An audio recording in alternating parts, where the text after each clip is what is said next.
There is a bill being proposed that would ban corn in the United States, and this is dangerous for women. Now, bear with me because I know it sounds kind of counterintuitive. I think a lot of people believe that banning corn might actually be a good thing. It's doing a lot of detriment to young people and really warping their minds and their concepts of consent and normal, healthy sexuality.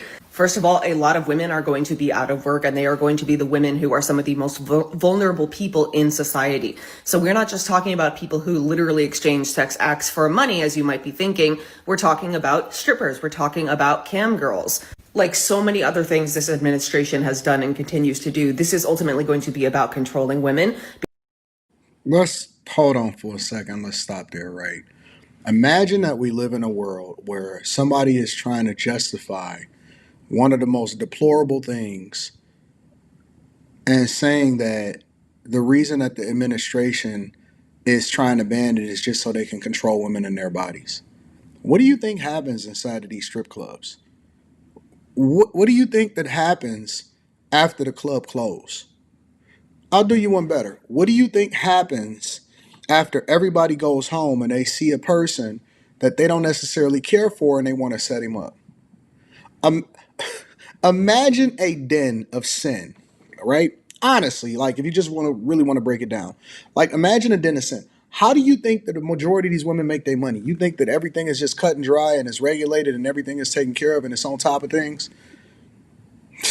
This is insane, bro. Let me hear some more what you got to say. Because watch how quickly, if this passes, they're going to start changing the definition of what corn is. First, it's going to be, graphic sexual images of sexual acts taking place. And then it's going to be women being topless on any social media. And then it's going to turn into shirts that are see-through that women are wearing. And then it's going to turn into skirts that are too short. And do you see where I'm going with this? They don't want us to be able to exercise any sort of freedom when it comes to what parts of our bodies we show and to whom. So right now, maybe it's like, okay, well, they're trying to ban this thing that could be really harming the children. But eventually, your backless dress that you posted a picture of yourself wearing on Instagram is... Women will die on the hill of my body, my choice. I need to be able to show off my ass. I got to do the thing that's the worst for society. They will let everything go. They will sacrifice their children. They will sacrifice the sanctity of their marriage. They will sacrifice their salvation. They will sacrifice men. They will sacrifice everything that they can find in the world just to be able to show off their body to people that they know is going to do the worst thing to them if they get their hands on them in the first place.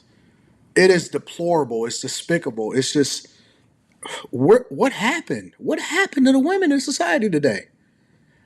I'm just so taken aback by the idea that you guys are willing to die on this hill to put your ass out there in the street, that you are sitting there saying, hey, wait a minute. We need to be against this bill that allows for us to show the best parts of ourselves that's supposed to be reserved for our husbands, and embarrassing ourselves in the face of our children and making us look bad, and saying that we need to be able to do this.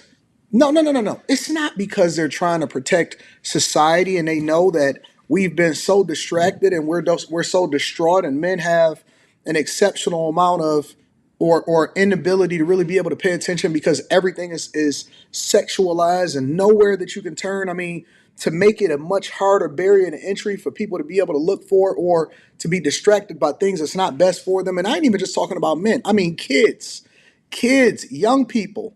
For the longest, for decades, it has been so easy for somebody to just get on the internet, get on a browser, get on a phone now. You could take it with you. I mean, I remember when I was coming up, you had to do the walk of shame. You had to do the walk of shame. You know what the walk of shame is? The walk of shame is they had these things called video stores. No, not just the Blockbusters, the local ones. Blockbuster came and they put the bigger or the smaller video stores out of business. Blockbuster to video stores was Walmart to the mom and pop grocery store, the mom and pop butcher shop, or the mom and pop bread and pastry store. That's what it was, okay? That's what Blockbuster was. Netflix is like Amazon on steroids, right? Delivery everywhere, Prime, all of that is nothing that you can't have access to. But think about it more or less from the video store's perspective, right? If you wanted to go to the nudie store, guess what you had to do? you had to do the walk of shame because they had all of the regular videos. Most of the regular videos also had this private room that was in the back that also had all of the nasty videos. It was in the XXX room, right? And so you would just browse and you couldn't get in there if you was under a certain age. And so once you became of a certain age, let's say 18 years old, 19 years old, whatever. I don't remember if it was 21, 18. I think it was 18. 18 years old, right? And then you would look over and you would see the guy, and he wasn't really that confident, so he made sure he wore extra clothing, always had a hat on, maybe a couple little sunglasses, and then he would just slip on right into the nudie store. And then when you went into not the nudie store, the nudie room, when you went into the room, everybody tried to avoid eye contact. It was the quietest room inside of the store because nobody wanted to know that the other person is, I mean, everybody know that everybody is there with them. And if you really wanted to seem like, it's not really that big deal, then you usually had your girl with you. You know what I'm saying? You had your little thing, and then you just like, yeah, pick what you want or whatever, not a big deal. And she fronting, she trying to act like, oh, what is this one? Oh, maybe we could try this one. This one seemed a little safe. And she acting like she don't know what the hell is going on. And so it was a game. You know what I'm saying? It was a big game that was being played because there was shame. That's really what it comes back down to. There was shame associated with all of the different things that happened, and it kept things in check because people knew that they couldn't get away with doing certain things, and if they did, then society would be on their ass. Law enforcement on their ass. Like, you couldn't just get arrested for doing something that you wasn't supposed to do and then end up on the naughty list. The naughty list now, because again, back in the 90s, 80s babies, 90s maybe, they didn't have the offenders list. You know what I'm saying? But now, as of the recording of this video, everything is rampant. I mean, we're glorifying women that get bust down by 1,000 guys all at the same time. And it's almost like the fetishes is getting worse and they get more ridiculous and crazy. And now that we have legislators that is trying to restore order and say, maybe we crossed the line in the immorality just a little bit too much. I mean, if you're going to do what you're going to do, cool, but we're not going to make it cool to do it. We now have to control it because we don't want our children to be influenced by things that's going on in society. And I'm sure that there's other reasons associated with it, but that's the way I interpret the laws, and I don't see anything wrong with it. If you want to do something, then you got to jump over the barrier to entry, and we're not going to make it so easily accessible to children. It's very much that simple, right? But now, as usual, I mean, something that I never thought that women would actually try to defend against, they are now against these laws that prevent people from being able to be easily accessible to the worst things. And I'm telling you that I think that that's one